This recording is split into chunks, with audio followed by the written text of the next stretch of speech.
भारत का मुसलमान कानून पर अमल करता है और कानून को तस्लीम करता है। तो इस सिलसिले में मुसलमान यूसीसी के कानून पर उस सूरत पर अमल करेगा कि उसका शरीयत से कोई टकराव ना हो, और अगर ऐसी कंडीशन है उसमें शरीयत की मुखालफत की गई है तो फिर मुसलमान बाध्य नहीं है और उस कानून पर अमल करने के लिए मजबूर नहीं है। उत्तराखंड आज एक ऐतिहासिक कदम उठाने के लिए तैयार है। यह देश का पहला ऐसा राज्य बनने जा रहा है जो स्वतंत्रता के बाद समान नागरिक संहिता यानी कि यूनिफॉर्म सिविल कोड को लागू करेगा। प्रधानमंत्री नरेंद्र मोदी के उत्तराखंड दौरे से ठीक पहले दोपहर को इस महत्वपूर्ण कानून की औपचारिक घोषणा की जाएगी। अधिकारियों ने पुष्टि की है कि ये कानून पूरे राज्य में लागू होगा और राज्य के बाहर रहने वाले उत्तराखंड के नागरिकों पर भी प्रभावी होगा। इसी में मौलाना शहाबुद्दीन रजवी ने उत्तराखंड में समान नागरिक संहिता लागू करने पर बड़ी बात कह डाली है। आप भी सुनिए उन्होंने क्या कहा। भारत का मुसलमान कानून पर अमल करता है और कानून को तस्लीम करता है।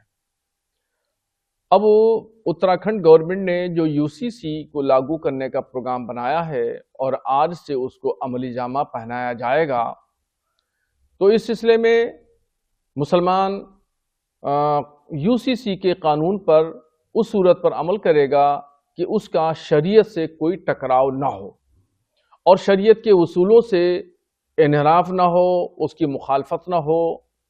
तो ऐसी सूरत में मुसलमान यूसीसी को कबूल करेगा और तस्लीम करेगा, और अगर ऐसी कंडीशन है उसमें शरीयत की मुखालफत की गई है तो फिर मुसलमान बाध्य नहीं है और उस कानून पर अमल करने के लिए मजबूर नहीं है। दरअसल उत्तराखंड के मुख्यमंत्री जी पूरे हिंदुस्तान के हिंदुत्व के अलंबरदार बनना चाहते हैं और यही वजह है कि उन्होंने उत्तराखंड में यूसीसी लागू करने का मंसूबा बनाया।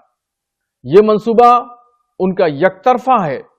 यूसीसी जो लागू करने जा रहे हैं, राय शुमारी, राय अम्मा यकतरफा की गई है, इसमें मुसलमानों की राय अम्मा नहीं ली गई है। बता दें, मुख्यमंत्री धामी ने कहा है कि उनकी सरकार ने यूसीसी को लागू करने के लिए पूरी तैयारी कर ली है। उन्होंने कहा कि हमने 2022 के विधानसभा चुनाव से पहले राज्य की जनता से यूसीसी लाने का वादा किया था। सरकार बनने के बाद इसे प्राथमिकता दी गई, इस पर मसौदा तैयार किया गया, अधिनियम पास किया गया और अब हम इसे औपचारिक रूप से लागू कर रहे हैं। यह कदम प्रधानमंत्री नरेंद्र मोदी के सामंजस्यपूर्ण भारत के दृष्टिकोण को साकार करेगा, जिसमें सभी नागरिकों को समान अधिकार मिलेंगे और किसी भी प्रकार का भेदभाव नहीं होगा। बता दें, भले ही गोवा में पहले से ही यूसीसी लागू है, लेकिन वहां इसे पुर्तगाली सिविल कोड के तहत लागू किया गया था। उत्तराखंड आजादी के बाद समान नागरिक संहिता लागू करने वाला ये पहला राज्य होगा। वहीं मुख्यमंत्री ने इसे राज्य के लिए गर्व और समाज के लिए एक नई दिशा भी बताया है। यहाँ मालूम हो कि यूसीसी का मतलब क्या है। बता दें, राज्य में सभी नागरिकों के लिए विवाह, तलाक, गोद लेने, संपत्ति के बंटवारे और अन्य सिविल मामलों के लिए एक समान कानून लागू होना ही यूसीसी है। इसका उद्देश्य विभिन्न धर्मों और समुदायों के लिए अलग अलग पर्सनल लॉ की जगह एक समान प्रणाली स्थापित करना है। इसके तहत शादी और लिव इन रिलेशनशिप में रहने वाले कपल्स को भी रजिस्ट्रेशन कराना अनिवार्य होगा। फिलहाल अभी के लिए सिर्फ इतना ही। देश और दुनिया की तमाम खबरों के लिए देखते रहिए punjabkesari.com।